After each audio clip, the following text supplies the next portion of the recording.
So, how is it that a 16-year-old kid from Devon can better understand what's right and wrong for the country than a few hundred old people in London with a suit on?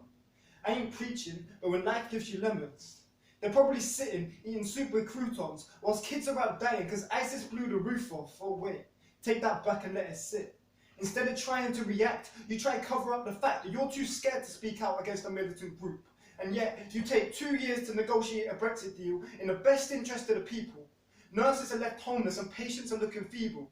What you need is to stop being so deceitful. The best interest of the people, huh? Well, I guess none of us are equal.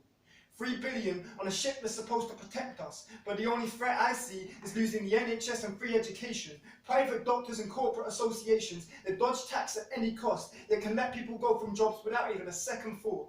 Sorry if this is biased, but I can only see how this ends if all the youth rises. I'm not being funny, but the elderly who voted to leave the EU claim they fought for the country, yet go to live in Spain and watch the country crumble under the pressure. That's why I see Theresa May's lips parted like she's about to say something special, and then she doesn't, yet again she's played the puppet. And everyone stands around looking like no one's even a subject to what she's saying. And yes, you've played yourself again.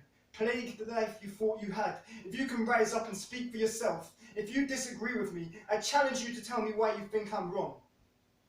Lower uni fees and more money for education leads to more qualifications and more equal pay. More money to the National Health Service to feed the nurses who work overtime, only to turn to the food bank because that's all they can afford.